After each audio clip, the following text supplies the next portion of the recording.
Welcome everybody to another episode of Next Level Teaching. I'm your host, Jeremy Anderson, here with my super dope co-host with the most, Miss Tori Rodriguez, aka T-Rod. What's up? Hey. How you feeling? You know, Jeremy, I'm doing pretty good, you know. Yeah. Getting back into the teaching groove That's of things. That's it. Getting ready to get some kids in the classroom starting this Wednesday. So getting really prayerful about things. I know that's right. But yeah, I'm doing pretty good. You know what MC Hammer said? We have to pray just to make it today. Like, it's going to be an interesting year. If that ain't the truth, I don't know what is. Yeah. But yeah, I'm doing pretty good. Just rolling with the punches, honestly, and learning to find the joy in the normal days. Does that make sense? Like absolutely. The days that you're not hit with a big bomb, finding the joy in those normal days. So that's kind of where I'm at right now. Yeah. And being grateful for what is working. Yeah. Because I just turned 40, so I'm focused on big 4-0, you know what I'm saying? So I'm like, I'm just have a different level of gratefulness. Yeah. Like I know where I was, what I've come from, and to see where I am today. Super grateful. And so to every teacher, we're going to open up with this, right? To every educator, be grateful for what you do have. Like, let's focus on what's strong and not what's wrong. Yeah. Amen. Yep. And I'll tell you something about strong. We got a strong guest in the building. Yeah, we do. I'm Miss super Okechi excited. in the building. Yeah. Hey, everybody. So I'm super excited because we do have Jessica Okachi with us here today. And she's going to give us some insight into the life as a special ed teacher right now during this time teaching digitally, which is, I'm sure, different. Yes. Very different. There we go. But before we really hop in, Jeremy, why don't you let our listeners know who we are here at Next Level Teaching Podcast. Look, so we're a bunch of regular, goofy people who are serious about education, serious about teaching, serious about learning. We want you all to learn. We want you all to laugh, and we want you to live your best life. Yeah. Right? So we create this podcast as a place where we can just create some energy, give you some best practices. You can learn, you can laugh, we might cry. We deal with it all on here. We're glad that you're hanging out with us today. Yeah. And then we've been privileged, Tori, to interview an extraordinary next level teachers like Miss Okechi. You know what I'm saying? And so she has a special place in my heart because she is one of our curriculum writers. You all know the Jeremy Anderson Group. We produced our K through 12 social and emotional learning character curriculum. So I was privileged to work with some of the most aspiring minds across the country to help us to put together something really, really special for our kids. So we're excited to have you on with us. That's exciting. What grade did you help write? I helped with K, first and second grade. Oh, yes. Right. And everyone knows how I feel about those little ones. Yep, absolutely. So on that note, let me tell you guys about her. So Jessica Okachi has been teaching for 11 years. Yes. Nice. And she started out teaching in that younger grades in pre-K and kindergarten for 9 years and then made the jump to high school. Yes. Wow, just going to skip over middle school, huh? Yes. Might as well take that big jump right That's there. it. For real. That's it. And so now she's teaching special education math, which is really awesome. Go math, people. Ooh, we know, Jeremy. It's okay. It's okay. Y'all super smart. I know. Yeah. And she actually started in New York. Born and raised in New York? Yes, I was born and raised in New York. Probably moved down here. I was about 24, 25 years old. Okay. So I've been down here over 7 years. Just wanted that like big city feel, but New York, I've been there my whole life. I wanted some more different. And Atlanta I have family down here. It's always held a special place in my heart. So I knew this was where I needed to be. That's exciting. Hot Atlanta. Yes. Well, we're excited to have you. I'm excited to be here. And so I guess I want to know a little bit, actually, just jumping right in, you talked about like what that move was like and like how your heart was here, but I really want to know what made you start teaching, what got your heart into it, and what made you want to become an educator. So I always wanted to help people in one way or another. And when I went to college, I started as a biomedical science and engineering major. I said it could go into pharmacy, I could help people that way. I started taking classes and it didn't sit right with me. I said, this is not it. Wow. This is not it. So I went and reflected back onto my high school physics teacher, and he really resonated with me, like, you can do something great. So I also worked at a summer camp part-time, coming back each year, and, it was ages 5 to 12, and every year I looked forward to going back to it. I get to work with the kids, and I went to my parents. I said, this is it. I said, I need to be a teacher. I said, it's something about, I don't want to sit in a lab all day and create. I want to do something. I want to be active. I'm still going to make that difference. I'm still going to be helping people. This time it's just smaller people instead of bigger people. Right. And they need that help, those little people. Yes. Absolutely. Yeah. Because if we can help spark and do something special in the hearts and minds of the younger people, they'll turn into healthier, bigger people. Absolutely. And then they don't need the pharmaceuticals as much. Absolutely. You know what I'm saying? Absolutely. True. You feel me? So we can invest in them earlier. Maybe right. we don't need so much when they get older. Absolutely. I agree with that. Yeah, so that's rich. We always like to ask, because we at Next Level Teaching, we believe that this is not a career or an occupation. This is a calling. Yeah, absolutely. You got to be called to do this work, and and you answer the call. And you got to be a little crazy too. Oh, definitely a little loco. Yeah, absolutely. Yeah, you a little crazy. You have to be. Oh yeah. You have to have some level of craziness. You have to, be a certain way with the kids, and they appreciate it. They appreciate you acting silly and crazy with them, and not just being very straightforward and by the book. Right. Go beyond those boundaries. Break out of that. Don't stay the same. Yeah. So I wish I could give a visual, right? But I posted something on my Instagram, and it was a guy that was like playing basketball with a girl, and he was guarding a girl.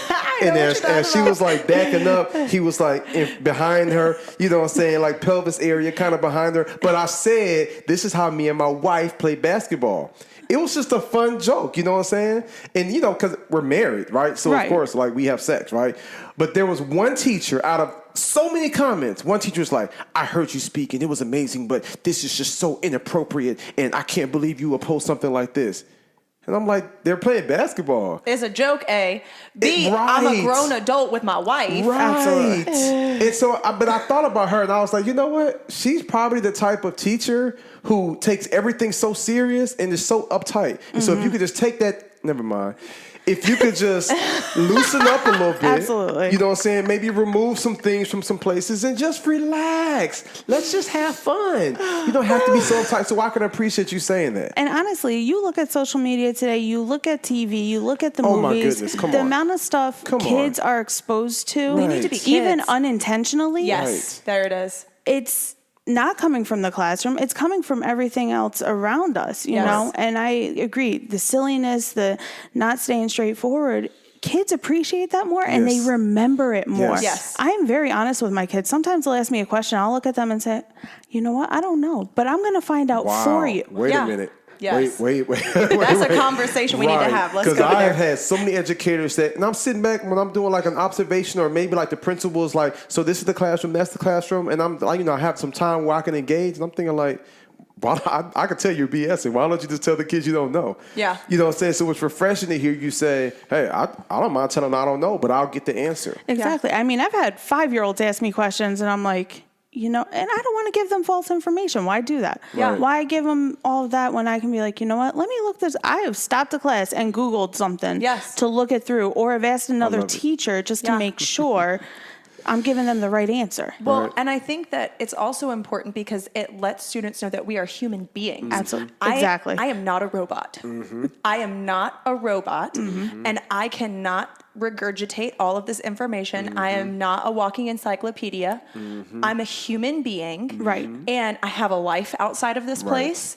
Right. I can be fun and funny, but I don't necessarily know everything. And I've had a few students that have said the same thing. What is this, or how does this pertain to real life? And I'm like, you know what? I don't know, but let's look it up. That's your homework for tonight. Not the homework that we have for tonight. That's your That's your homework for tonight. Yeah. Why don't I'll go do my research and you go do your research and we'll see what we figure out about it. And we'll see if we got the same answer on this, and we can have a nice conversation about it. Exactly. I mean, I've taught lessons where I stopped in the middle of the lesson and I'm like, I did that wrong. Guys, I'm sorry for this. Like, I'm going to go back and do this again.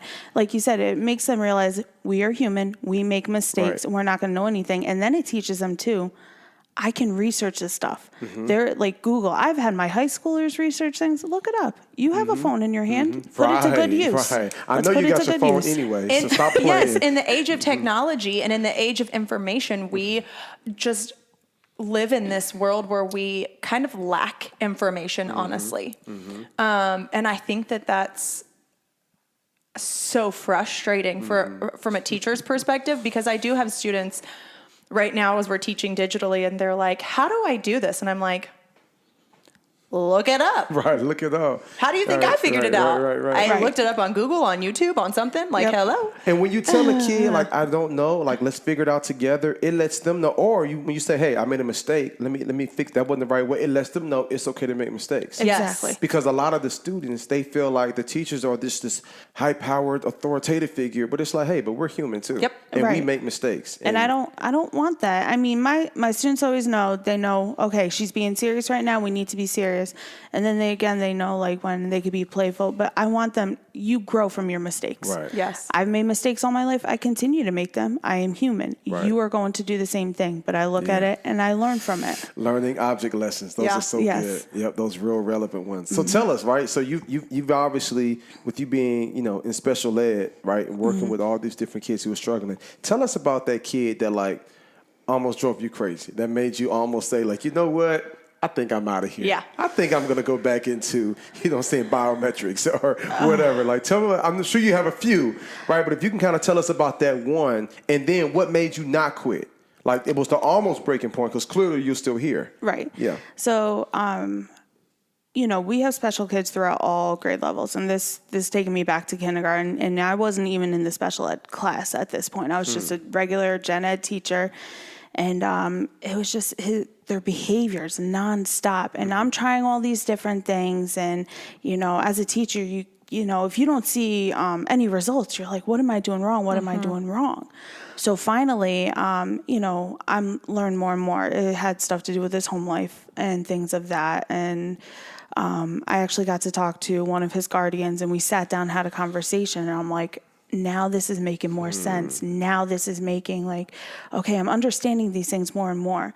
When that parent and I got to sit down and talk, it gave us both more respect towards one another, and it made it easier for the rest of the year to work with one another. I mean, it was to the point, I'm not going to be afraid to say this, her and I were crying because of what was going on, what her situation was, what her child's situation was, and it made her realize this teacher's human. She does not want to sit here and, like, just mark my kid as a bad kid, because I don't see them as bad kids. I see it as kids that need help or kids that need more support, things of that. So having that relationship with not just that child, but the parent as well and the family made the rest of the year, I mean, things didn't do a complete 180, but it started to see more positive behaviors out of him. And I think that right there is truth. You don't always see a complete 180. No. But if you can see that there is growth in it, that's the goal. Right. That is. And there are definitely times where let's be honest, we wear 18 million different hats. Yes. And sometimes it is therapist, not just to the child, but it is to the parent or the adult in the family as well, whoever they may be. And that relationship that we create with those students and with their families, it lets the parent know, I am here for you. And I love how you just said that. They're not a bad kid. They just need more support. Right. Yep. Or they need that understanding. Some people just want to write them off completely. And I don't like that. I try to get to, and it's unfortunate. Sometimes you're not going to reach everybody the way you would like to, but the small wins, you win those small battles with those kids, the family, and things like that. That's going to make things, better in the long run, I think. So tell me what got you there, because I think that every educator wants to have that mindset, right? But what do you feel like happened in your life with the conversation? Or was that a transitional moment where you found yourself in tears, the mom was in tears, and y'all realized collectively, like, man, we're not the enemy here. Like, this child is hurting. Like, what was it within you that took place that got you to a point where you was just like, you know what? I was looking at this wrong. They aren't bad kids. They're just hurting, and they need extra help and attention. Honestly, this particular class I had, we had several, behavior issues, and there was a lot going on in that year. And, unfortunately, you hear things from the previous years about kids coming up, and sure. I fell into that trap. I feel like everybody does at some point, like, oh, I heard this or I heard that. And finally, I'm like, I cannot keep doing this, day after day where I'm stressing myself out. It's not helping the child. So finally, I called and said, hey, I would like for us to meet. Let's sit down and try to figure this out. Let's try to work together. And at that moment, I realized I cannot take what other people say. Like, you got to take it with a grain of salt. Right. Right. You know, certain things are going to be very beneficial. Other things are people's objectives. Right. So that in that moment, I was like, we need to have this conversation. And that's where when we started talking and like laying everything out, I'm like, okay, I'm starting to see the bigger picture here as to why things are going the way they are. It's almost like they try to put their shortcomings on you, right? So this might be a little bit of a stretch, right? But say, a girl breaks up from her guy, and then, the guys are just saying, oh man, she's just this, she's just that. But she come across the right one that can love her. You know what I'm saying? It's like, man, I turned something, beautiful out of you. People thought you were just crazy, but you just need some understanding, right? Yeah. Exactly. And so that was my story when I was in school. After I failed the first time in the 9th grade, and then I got kicked out. When I went to that third school, my record followed me. But I had teachers that had the opposite effect. Like, we've heard about you, and we're excited you're in our class. Yes. I was like, hold up. I'm like, wait a minute. Like, they were like, Jeremy Anderson. They were like, yes. Like, you'd have thought they won like a gift card to Amazon or something. They were like, yes. I'm like, yes, what? Like, you're in my class. I'm so excited. As opposed to previous schools, like, look, I'm gonna tell you something. Right, go. This right here you ain't gonna do this in my class. I ain't here to babysit you. Right, like night and day. And so I just think if more educators will have that mindset, you know what I'm saying, and can just have a refreshing approach to it, that can go a long way. Absolutely. Yeah. I mean, I've come across that since I started teaching, and I've noticed like, okay, I'm gonna take what these people said. They've dealt with this child. They know, and then it's like, but I'm not seeing that in my class. Okay. And maybe it's just me. And one thing that really sat with me this past year is I had a senior, and he didn't want to go to his first period class, but he would come to mine. And I said to him, I was like, you're almost there. You're about ready to graduate. What's going on? I don't like going to that class. I don't like the way I'm spoken to. I don't like this. I don't like that. And I said, okay. And this is where I told him, not the lesson plan. Not the lesson plan. Not the teaching style, the syllabus, it's in the books. He didn't like the feel of the class and the way things went. And I said to him, I understand, but let me tell you something. You are going to come across people. You will work with people you're not always going to like. And that is okay. You have to learn how to take that and deal with it and become the bigger person out of that whole situation. Yes. So, I mean, he graduated. We got through the class together. I said, I'm going to be the biggest pain to you, but I'm going to make sure you are there and you get all your work done. Yes. I love it. That sounds exactly like one that I had last year. Yes. And he was one that I saw his record coming. And honestly, one of my best friends is the chorus teacher, and he was in chorus. So she had him as a 6th grader. So as he was coming up to 7th grade with me, I heard a little bit. And she was like, I love him, but he has issues in other classes. And so he was in my homeroom, and I was like, oh no, here we go. Here we go. And he proved me wrong. And then I saw him, I guess 2 weeks ago, right before school started, in the parking lot, because he was headed into the school to go get his books. And I was getting ready to leave. And so I was going to my car, and I just hollered across the parking lot at him. And he came over and was like, Miss Rod. And obviously he couldn't give me a hug because of all of our social distancing, which broke me. But just to know that, like, you can make a difference with a student like that, and that they can prove you wrong in that. And I mean, he had the same issue where he didn't like one of the teachers on our team, and he had a difficult time with her, and we had to have that conversation as well. But you're able, because you've made that connection with them, you're able to feed life into them, and also to kind of give them a nice little, like, swift kick every now and then on, like, but you have to do this. And I know you don't want to, and they're willing to accept it from you because they've seen love and kindness from you already. Absolutely. And we have to be willing to raise their expectations. Yes. And raise our expectations of them. Yes. And call them to a higher standard, because they can do better, and they'll respond to that. Absolutely. Tell us about a time, when you had a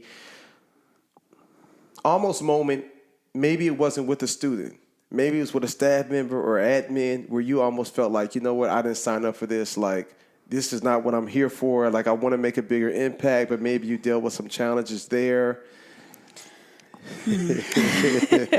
Without getting yourself in trouble, because this is recorded, Because I've had some people say, look, I almost had a breaking point, but it wasn't from a student. Right. It was more so from the system or, unreal expectations. Or what do you say to that?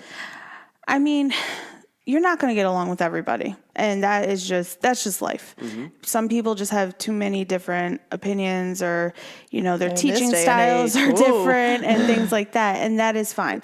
My big thing is our common goal is these kids. That's it. And we need to educate them. We need to support them. There was a staff member a few years ago. We did not see eye to eye on a lot of things. May have gotten into a little bit of, raising a scuffle. Me raising my voice at them, and I kind of laid it out like, I'm not going to tolerate what's going on here. Did we become friends after that? No, but when we dealt with the kids, we were professional after that. Yep. And one thing I noticed, and I think this is a common problem across the board even today, is that communication piece with one another. Mm-hmm. I mean, it's just, if you want to sit down and say, hey, I have an issue with what you're doing, then sit down and let's have that conversation. Right. We don't need to fight about it. Maybe you're seeing something I'm not seeing where I could do better at, or vice versa.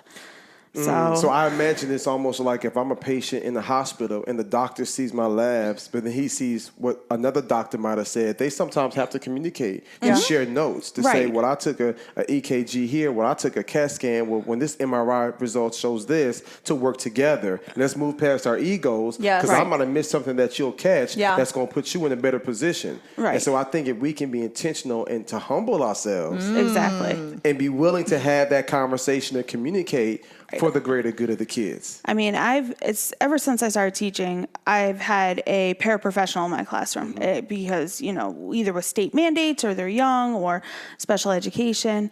And one thing I was taught when I started working was we should never know who the paraprofessional is. We should never know who the teacher is. You guys work together. And I took that and I put that in my classes all the time. And it helps so much because sometimes the paraprofessionals could get to the kids, teach them concepts and things like that I may have not thought of. Yep. They've been teaching longer than me. Mm-hmm. So I'm going to ask for your opinion. Yep. I do the technical stuff, the paperwork, the lesson plans, things like that. Mm-hmm. But you're a teacher in here as much as I am. This is your classroom as much as it is mine. So it's that respect factor. Mm-hmm. And I've always had good relationships with my paraprofessionals. This year I'm co-teaching with two, one brand new teacher and another teacher who's been there for years. I'm the same way. I want us to work together because if the kids see us fighting, the kids see us being some type of way, then it's gonna ricochet and they're gonna do the same thing. Yeah. Well, and I love that. How you want true co-teaching within the classroom, because I think that that's not what always is seen. And I am blessed enough to have the same co-teacher for I've had her 4 out of the last 5 years. Mm-hmm. And she fought to be my co-teacher this year. They had put her somewhere else. And she was like, no. Don't break up this beautiful marriage. We figured it out. And our first year together, I had a hard time communicating with something that I felt like wasn't done well on her part. Mm-hmm. And that was a learning moment for myself as well on that communication. And now because of that, because we went through that together, we actually, we're a marriage now at this point, she and I.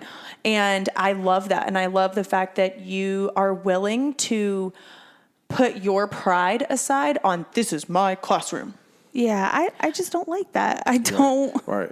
It's the focus should be the kids. Exactly. I did a professional development last week virtually for a school district. And the superintendent, before I came on, he kept striving home the main point. And I felt his spirit. His thing is, everybody's on your own opinion. The children come first. Children come first. And so that was the theme of my message. And so his thing was, I don't care what y'all got to do. As long as you put what's best for the kids first. Because a lot of the gripes, a lot of your complaints is because you're not comfortable, you're not happy. And he's like, I get that. But right now, it's these kids who are struggling. Yep. And so I need us to keep everything in mind, saying children first. And I feel like that's the heart of what you're saying there. Exactly. Yeah. I mean, there may be times you don't get along with, your co-teacher, paraprofessional. We could have that out after school. I don't want to do this right now in front of the kids. I've seen that happen before, and I'm like, oh, not cool. Like, you can meet me behind the gym after school. Right. I mean, now, it was my first year in New York, and I saw it happen, and I'm like,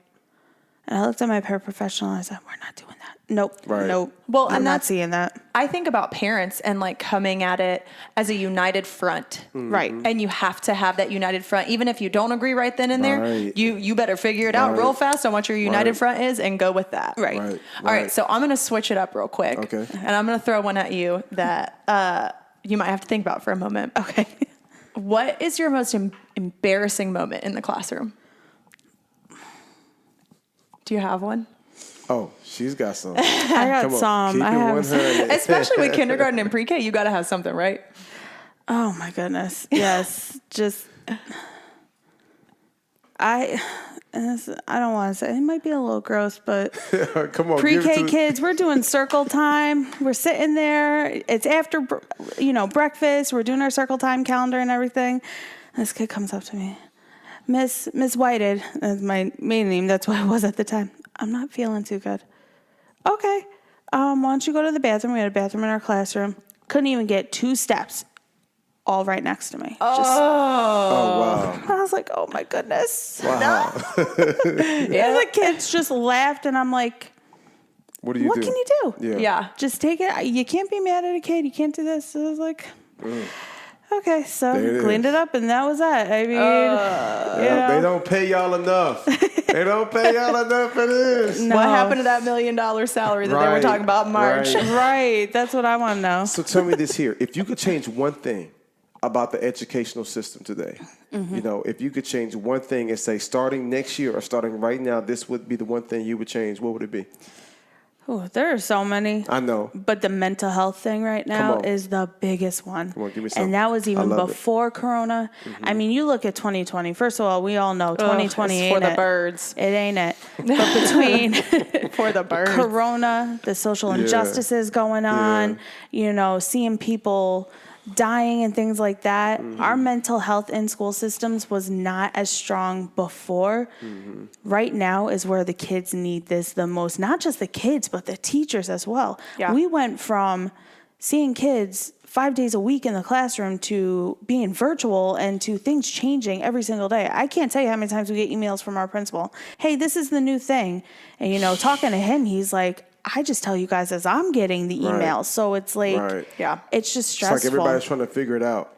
Right. But then you're doing it, but you all are doing it on the fly. Right. So when they're trying to figure out whatever they figure out in the district office, you all are the ones on the ground, in the trenches, with the kids. Exactly. Virtually trying to engage them. Then you get an email, so we're not doing this anymore. Now I've got to email the parents and update them. Yeah, it can be weird. And I just see it as I'm taking it one day at a time, just as everybody else is. And it's like, so what if we don't get through this whole lesson today? It's okay. Yes. It's okay. I'll go back next class period. And then I hear people, they're going to be behind. Behind who? Thank you. The whole country is behind. Behind what? The whole country could fall behind. Right. Guess what? These standards are standards we made up and put into place for ourselves. I mean, we think, sorry, that was a big one. Rainbow? I am. Like, these snaps are all over the place right now because that is so true. My dad, who, bless him, is not even anywhere near education. I mean, barely. I mean, he got his GED, never went to college, but my mom is a teacher, and then he ended up, with me as a teacher. Right. So he understands it a little bit, but he has been just so kind in all of this and just listening to my heart. And we had that conversation recently, and he was like, when the Spanish influenza happened back in like the late 1800s, early 1900s, he was like, most people shut down school. Like, people just didn't go to school that year. Right. Wow. So why? We gonna be okay? Yeah, I just don't understand. Catch back up? Exactly. What? But that's the other problem too. The other issue I have with the education system is you have people in power making these decisions that have no background in education. That's a whole no background. That's a whole nother story. But I mean, yeah. That's part of the problem is you got that coming from the top down, and it's like they have to go to school. They have to do that. Why? Right. Why do they have to be there at that point? So when you say the mental health, are you more so like, okay, we need something that's going to help the teachers or something more so with the students? And I'm going to give you my take on that. Okay. It has to be more for the students first and foremost. Mm-hmm. So, I mean, it can be a curriculum, but I mean, with all these budget cuts, we're losing counselors, we're losing social workers in the school. We can't purchase that social emotional curriculum because we don't have the money. So it's like, we're losing all of that. And yes, I will listen to my kids. I will help you the best I can. But as far as me being a counselor, I don't know everything. I ask because that's my passion. Right. So if they call me up to the White House and said, Jeremy, we've seen the work you've been doing in schools. You've been privileged to partner with so many amazing teachers. I would put together a massive coalition. But the first thing we would do is I would make sure that there's a counselor or social worker or therapist in every classroom. Absolutely. So you've got a teacher that can teach the concept, the theory, the lesson plan, but you got someone that can work on your heart. Yeah. Because a lot of these kids, they cray. Well, you know what I'm saying? Like they hurting, like they're in a weird place. And a lot of these kids, you've seen them, they've seen some things that children should never see. Absolutely. Right. And because we have students like that who are at such high risk, they need so much more when it comes to that social emotional learning. So I'm right there with you. Maybe that's a social worker in me coming out. I think you will find most teachers want that because we don't like the fact that there's not that support. So if I take 15 minutes out of my class period to listen to the kids, even if it's for something that they just want to be heard, okay, I'll listen to it because I've learned that if a kid is not emotionally sound, they're not going to learn anyway. So what's the point? Well, and I think, though, that we have to acknowledge teachers' mental health right now as well. Yeah. Yes. I'll be very blunt and very honest and very transparent right now. Mm-hmm. In the words of Mike Todd, we're going to be hot real quick. Mm-hmm. I have struggled with my mental health this past month really bad. Mm-hmm. And how am I, if students can't learn and they're struggling with their mental health, then how as teachers are we expected to do our jobs to the best of our ability if we can't not have an anxiety attack? Right. In the middle of the day. Like I had one day where I had an anxiety attack because during our planning period, we had a meeting about the kids coming back into the classroom. And of course, there's still just so many unknowns. Mm-hmm. And then 20 minutes later, I had to be on a Zoom meeting to teach. Wow. How am I supposed to do my job well as a teacher if I'm not mentally in a healthy place? Mm-hmm. If I don't feel safe physically and emotionally, how can I do my job? Right. I mean, we've talked about it before, Jeremy. You can't pour from an empty vessel. Right.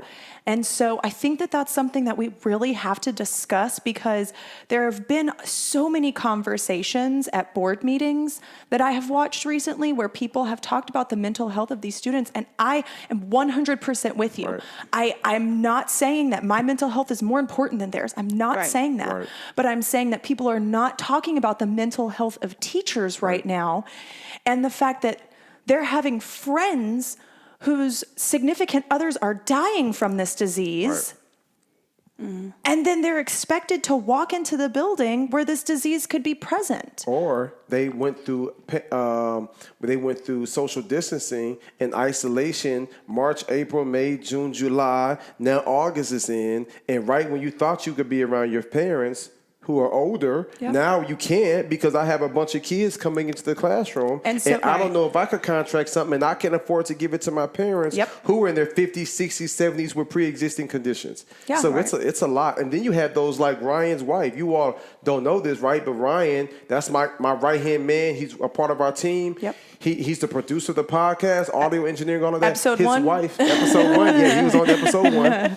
But his wife, we went to dinner recently, and his wife was just saying how she's teaching, and you know Sherry, she's teaching in the classroom, right? But she's teaching at home, trying to keep 30 kindergartners engaged, but then she's got her own 3 children, elementary, middle, trying to keep them engaged. It's very hard and stressful. It's just a lot. Then you have those that's like, I don't know if I'm going to I don't know if I'm ready for the kids to come back in. You got the red, yellow, green bands. It's just like so much going on. So let's give them some resolution. I'm a man of faith, right? Yeah.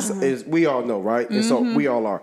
So for me, it's like we've got to take that time to say, okay, how can I reboot? How can I control my thoughts, my feelings, my emotions to get in a better place? Tori, talk to us, right? You said this last month was really, really rough. Yeah. But when I look at you, you here. Yeah. You walked in the studio this morning smiling, Yeah. glowing. Yeah. You was like, this next year for to be crazy, but today I'm good. Yeah. Like, tell me about some things you do on a regular or a daily basis or even throughout the day, Yeah. you know what I'm saying, that can help you or kind of helps you kind of cope and compartmentalize things to where you have enough to fight the next day. And then I'm going to pass it to you. Yeah.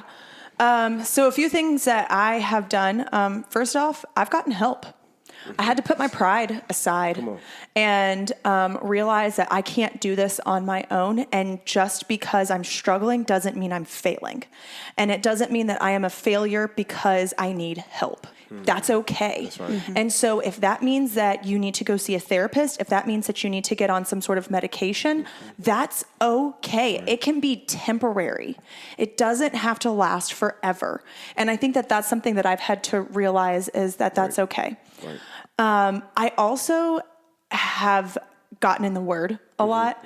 I will be on Zoom and then I'll give them a few minutes to work on something and my phone is pushed off to the side and I have worship music going. I know that's right. And so, you know, when I put myself on mute so they can't hear me, I just turn it up a little bit and then I turn it back down when I unmute myself because I need that as well to just be washed over me throughout the day. Absolutely. And then I also have it just left. At the end of the day, I'm not bringing my computer home with me. And I am learning right now that I am so emotionally and physically and mentally drained at the end of the day, because let's be honest, this is not easy. No. You have 2 windows open on your computer that each have like 7 or 8 tabs open, and double that, and that's how many tabs you have open in your brain. Right. Let's be honest. Wow. And so you're so exhausted that I can't do anything by the end of the day. And so I leave work at work for once in my life right now. I am learning to just do the best that I can do and leave it at that right now. I love it. And that is the first time I've ever really done that, is I have decided that my mental health is more important than trying to make sure that everything is perfect, because it's not going to be perfect. And it's going to change daily. And so if things are going to change, because this whole situation is fluid, right? That's the word that they use.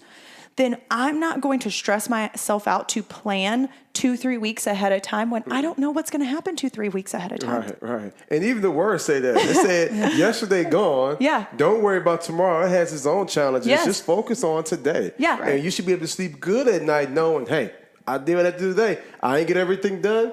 It was a few things that might have been out of pocket or weird, but I did the best I could today. I'm finna go to sleep. Tomorrow, I'll see you tomorrow. Yes. Yeah. Amen. And he will give us our daily bread. Daily. One day at a time. Just do it one day at a time. That's it. That's good. So what about you, Jessica? How have you been dealing with this? It was hard. So I went through something myself. My husband had to go back home to Nigeria in the middle of March for a family emergency. Oh, wow. And he got there and the border shut down there. Oh, so he did not return until the beginning of August. So on top of struggling with something in my own personal, then I'm struggling with all this other stuff. You know, I do have some family down here, but I really felt alone. And that was hard. Even though I did stay with my family for a couple of months, it just still, it was hard. I wanted to go see my parents and be with them. But my mom has, a pre-existing, a condition as well that it's I can't bring that up to her. And at that time, they're in New York. New York was just a huge hotspot. So we weren't doing all that. They were shut down. But just everything coming at us. And, as teachers, we're these heroes. And now it's you're not. And so one thing I had to do is I had to shut myself off from the news and the social media. Come on. I had to. And I've told other people that as well. I said, it has helped me decompress so much and to see things. Because, you get on the internet, you see people just want to, was it trolling or whatever? So you want to answer back to everything. And I said, nope, I'm not going to do it. Right. Some people are the way they are and that's that. I'm not going to engage in it because it's going to make me upset. I've blocked people. I took negative people out of my life. I said, I just don't want to see it because it's bringing me down further and further when I'm already going through something. Yeah. And one thing I kept saying to myself is my situation right now is not permanent. So I try to stay positive. I said, right now, it's not the best ideal situation with my husband being gone, but he's coming back, and he'll be back. Things are worse. And I also started praying more too. Yeah. I mean, I grew up, Catholic and everything else. I think I lost touch with my faith for a little while, but then I noticed myself starting to pray more and more, especially through something like this. Straight up. Yeah. Yep, that's needed. Yeah, we need that. We need that help. We need that higher power. We need that support. We can only do so much ourselves. Right. And so I love it. And so I have been very adamant about telling educators, because these last few months, all I've been doing is Zooms and virtual presentations for schools and conferences and stuff like that. And I'm telling them, like, your mental health is everything. Yeah. Right. Like, I'm not here to train y'all on your lesson plan or teaching or any of that. You know what I'm saying? Y'all are way smarter than me. I want to make sure that you know how to take care of yourself, to make sure that you're in a good place. Because if you're in a good place, you can show up and be strong for these kids, and these kids deserve the best. So hats off to you and you. I know you all are showing up every single day. Thank you for your love, your passion, your sacrifice. It is not easy. When we were at dinner and Sherry was just telling me everything she's going through, I'm like, man, every single educator I talk to has a different twist and spin, and it feels like everybody feels like they're getting their butts kicked. But you know what we say? Hey, you know what? We'll roll with the punches. Yeah. We'll do the best we can with what we have, and this thing's going to work out. Yeah. It's going to work out, and we're going to be successful, just like you're going to be successful in rapid fire. Yes. Are you ready? Are you ready? We got 85 questions. You got 60 seconds. Let's go. Gosh. Let's go. All right. You got me? Yep, I've got you. All right. Favorite sports team? Dallas Cowboys. Ooh, give me some, girl. Milk chocolate or dark chocolate? Milk chocolate. Cats or dogs? Dogs. Do you have any tattoos? 9. Yes. Oh, okay. I got to hear more about that later. Best gift you ever received? Oh, jeez. My husband actually had this dress made for me in Nigeria, handmade, custom made, and it is like out of their print and everything like that, and that holds something special to my heart. Wow. It's not jewelry or a bag or anything like that, but that right there, because he Custom. took the time to get it done and to have it made for me. I love it. Yeah, So, that's nice. awesome. Favorite childhood TV show? oh, jeez, there's so many of them. Use the Family Matters. Anytime that was on. Anytime that was on. 7 seconds. Texting or talking? Talking. Favorite day of the week? Friday. Is it wrong for a vegetarian to eat animal crackers? No. That's good. That was so much fun. Jessica, thank you for hanging out with us. Yeah. Thank you for having me. Thank you for what you do. Thank you Yeah. for answering the call to serve this next generation. Yeah. And I'm excited to see, how God uses you in the future. You keep sharing, you keep pouring, you keep doing what you do. Yeah. And thank you guys for tuning in today.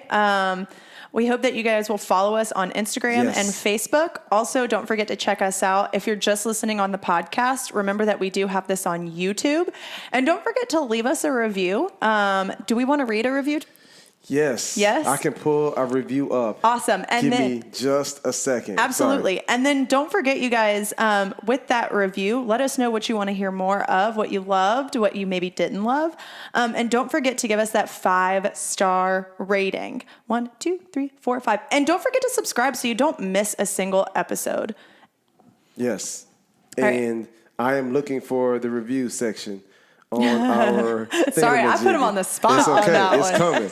It's coming. Just give me just a Well, second. now he knows how we feel. Yeah. Being teachers, being put on the spot. Right. And we don't just want any review, right? We want a 5-star. We want a good review. You got it? Yep, I don't. No, he don't. Nope, it's somewhere around here. I got one for you. Okay, great. So this one, it was really awesome. It said, I look forward to hearing more dialogue from real educators. We are humans too, and it's great to have a platform for us. Jeremy and T-Rod have great chemistry on the mic. Nice. Love it. And I think that that's so true, is that people just want to hear from real educators. Absolutely. The pros and the cons of all of it. Yeah. So the good, the bad, the sweet, the stanky. All of it. I love it. I love it. All right, guys. Yeah. So this has been great. I'm looking forward to to having more guests on. I'm looking forward to having you on in the future. And I want to just shout out all the different people across the globe. Oh, yeah. Australia has been rocking with us heavy now. Ireland, Nigeria, the United Kingdom, the Virgin Islands, Hong Kong, Vietnam, and India. So it's pretty cool to know that we have a global impact and reach like that. And this is for educators all over the world. So if y'all keep doing what y'all doing, we'll take them to the top. Sounds good. Yep. See you guys next week. Peace.